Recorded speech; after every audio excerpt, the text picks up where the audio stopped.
All right, let's go on the record on DC 213790 Zollinger versus Byfield. Counsel, make your appearances. Jib Zeddy for the plaintiffs. And Scott Mayo for the defendants. Mr. Zeddy, you're a little quiet today. I'm not sure if it's your sound or because I can hear Mr. Mayo fine, but you're a little quiet. Is that any better, Judge? Much better, much better. Great. All right, let's get started. Judge, this is our motion, so I'll take the lead. We filed a motion to strike 3 controverting affidavits in this case from Doctors Davis, Plate, and Spurl. I'm probably butchering that last name. Could you spell those for us? Yes. Dr. Davis is Davis. Plate is the normal spelling, Plate. And Spurl is Sprueil. Thank you.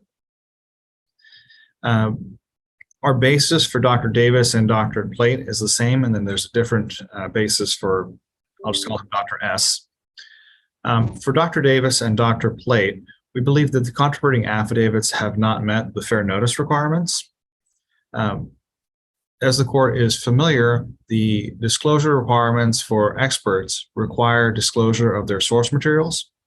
In this case, both Dr. Davis and Dr. Plate have cited to sources that they've used, such as the PMIC, and none of that information has been provided to us.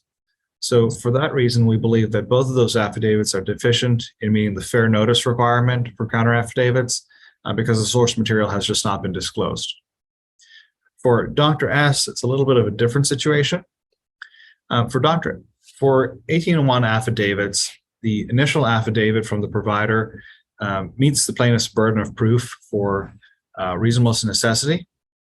And the burden is on the counter affidavit to state affirmatively what their reason is for challenging either the necessity or the charges. In this case, Dr. S just gets the burden of proof wrong. He says that the need for the knee x-rays was not adequately documented by Baylor in this case. And that's just getting the burden of proof wrong. Once plaintiff has filed their affidavits, they've met their burden of proof. Dr. S can't satisfy his counter affidavit requirement by simply stating that plaintiffs haven't met their burden. And so for those reasons, we believe that these 3 affidavits are deficient and we've moved to strike.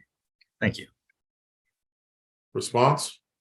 Yes, Your Honor. On the Davis and Plate affidavits, counsel even stated that the information was disclosed. His only complaint was that it wasn't, the documentation referred to in the affidavit wasn't produced. There's no requirement that that documentation be produced, only that it be identified and disclosed so that the other side can have fair notice of what information is being relied on by that expert.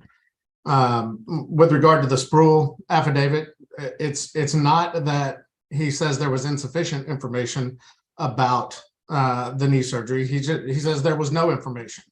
And his point in his affidavit is because there's no information indicating why a knee surgery would be necessary, he can't provide any information in response to it other than to say there's not sufficient information there to say one way or the other whether a knee surgery is necessary. So I understand counsel's argument, but to have a recommended knee surgery out there where there simply is an absence of documentation, that's basically all a doctor providing a counter affidavit can do is say there's a lack of information so that no one could provide you an adequate opinion about what a knee surgery would cost or whether it was necessary. All right, I'm going to deny the motion to strike on the first 2. On the third, I'm going to grant it, but I want to make it clear in the order that Spurl, or however you say his name, can testify at trial on the issue of causation, which I think he's qualified to do, and I think that's really what he's trying to do in these affidavits. Anything else, guys? That's it, Judge. I don't believe so. Thank you, Your Honor. Mr. Who wants to do the order? I'm happy to take it on.